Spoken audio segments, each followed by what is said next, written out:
Hi, welcome to Class 8 Geography, Resources and Development. Chapter 1 Resources. So, what is the meaning of resources? Anything that can be used to satisfy a need is a resource. So, this sentence over here speaks a lot about this chapter. There are almost unlimited examples on this planet Earth that can be covered behind this sentence. Let's go through some basic examples. The water you drink for thirsty, that's a resource. Water is a resource. And then electricity that we use in a house, it is a resource. And again, the way we use transportation, rickshaw, to get home from school or anywhere, that is again a resource. So this is all that we are going to study in this chapter. Water, electricity, rickshaw, vegetable and textbook have something in common. We know that they all are separate things, but what is it that is common in between all of this? So they are nothing but utility, which means we use them. We don't just keep it with ourselves, we use them. Now, how you use it, that's a whole different thing. What we are concerned about it is that we use these things. We don't just keep it in stock. Therefore, utility or usability is what makes an object or a substance a resource. I hope this line is absolutely clear.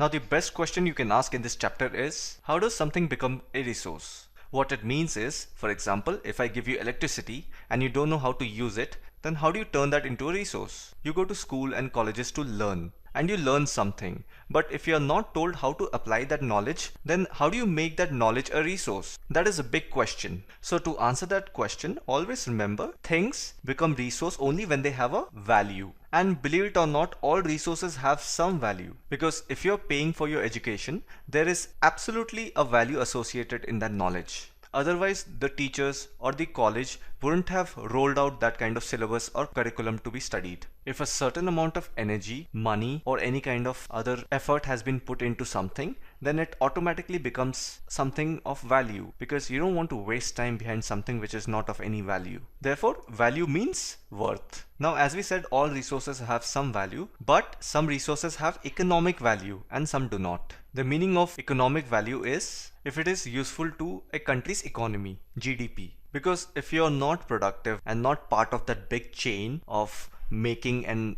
circulating money, then you are not adding any economic value to the country. So when you work, you pay taxes. You use that money to buy things and feed yourself. So all the money that is going out from your salary, that is adding to the economic value of the country. And on the other hand, if you're not working, if you're unemployed, then you cannot earn money, you cannot spend money. Therefore, you are not of any economic value. So this was a high-end example from myself. Let's take a little smaller example. For example, metals may have an economic value, but beautiful landscape may not. So metals, iron, aluminium, nickel, they have economic value. You don't get it for free. And the reason you don't get it for free is because you use these metals to make important things like machinery, like buildings, like pillars, cars, household stuff. And on the other hand, when you go out to see a beautiful mountain or a landscape, you don't pay money for it. Of course, you do pay a little bit for the ticket or any entry fee, but that's a different thing. Most of the places you don't pay anything. You just go and enjoy the beauty of the landscape. So in doing so, that's not of economic value. But if you see, both the metal as well as the landscape, they both are important and satisfy to human needs. Now there are some resources that can become economically valuable with time. What does it mean? I'll give you a very simple example. I am teaching you guys this chapter through internet, through this free video platform on YouTube. But if I go to school and apply a position as a teacher, then I would also get to teach some kids. In return, I would get paid. So here right now, I'm not getting paid. But if I do the same thing in school, I'll get paid as a salary. Therefore, some resources can become economically valuable with time. Another good example is if your grandmother says, "Eat this. This will help you in getting rid of your cold." Now you will not go and question her about the scientific logic behind it, because it's a home remedy which has been done from years and years. But if you patent it or register it as a medical procedure or make a tablet out of it, they can become economically valuable because you're going to sell them. Time and technology are two important factors that can change substances into resources. To see any kind of a change, you need time, and technology is nothing but the way which helps you in getting that change. For example, machinery, computer, gadgets, etc. So if you see, most of the things around us, they've been discovered or invented many years back. And over the years, we have studied the same discovery and invention and have modernized it. So if you see, hydroelectricity is a technology which turns the flow of water into electrical energy. So it is an important resource.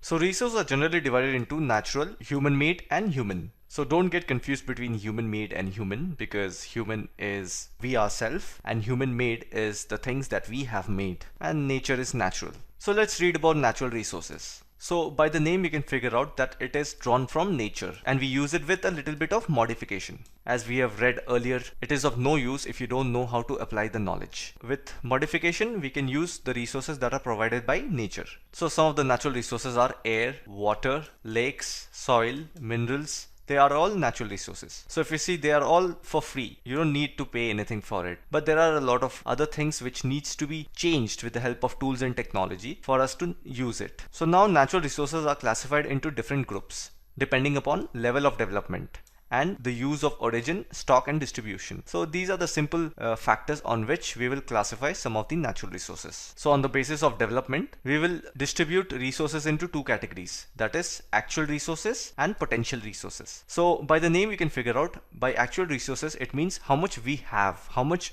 of it is available, and potential means how much it can create, or what is the outcome, what is the maximum it can produce. Actual resources are resources whose quantity is known. So some of the examples are coal, petroleum, dark soil. So these are something that we know and we can figure out. And on the other hand, potential resources are those whose entire quantity may not be known, but these are not being used at present. So one of the reasons they are called potential resources is because we don't have the advanced technology to use a particular resource in its full-fledged manner. There are still a lot of things that need to be discovered, reused, but we just don't have the infrastructure at this point. So now from origin perspective, resources can be divided into two categories, abiotic and biotic.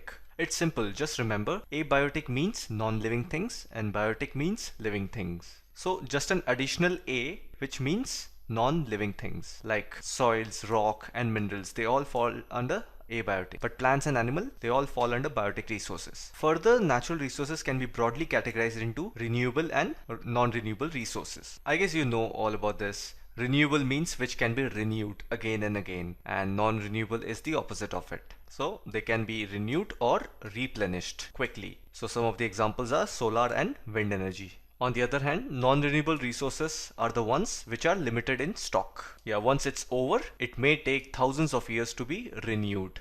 Based on the distribution, resources can be divided into two categories, ubiquitous and localized. The meaning of ubiquitous is it is found everywhere, like air, and the meaning of localized is which is found only in certain places, like copper and iron ore. So this is an important point. The distribution of natural resources depends upon the number of physical factors like terrain, climate and altitude. And always remember, distribution of resources is unequal. That's why we have iron ores and other mineral resources at specific places and not all over the country. Now let's read about human-made resources. By the name, it is pretty much evident that the resources which are made by human, though the resources are acquired from nature, but they're purely made by human. Some of them are buildings, bridges, roads, machinery and vehicles. In fact, technology is also a human-made resource, which brings us to our next topic, human resources. So always remember, in this category, people are human resources because humans have the potential to multiply the natural resources with the help of knowledge, skills and technology. Education and health helps in making people a valuable resource. That is why if we focus towards improving the quality of people's skill so that they are able to create more resources is known as human resource development. So one of the reasons why developed nations are ahead is because of their human development index, which is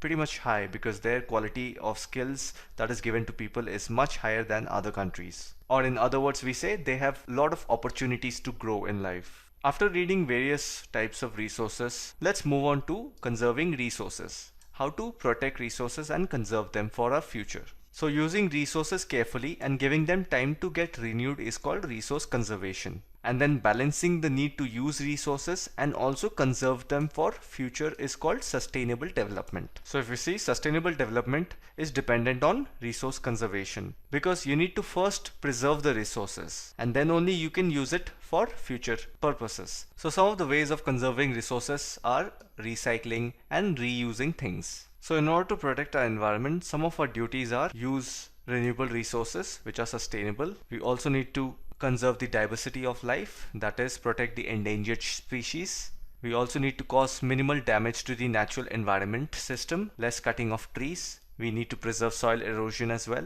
So these are the things that can ensure that we can maintain and preserve the life support system that nature provides. So with this, we have come to an end of this chapter. I hope you found this informative. As usual, thanks for watching. If you liked the video, consider giving it a thumbs up and leave a comment below. And make sure you're subscribed. You'll get an alert when my next video comes, or if you want me to make anything specific, do let me know.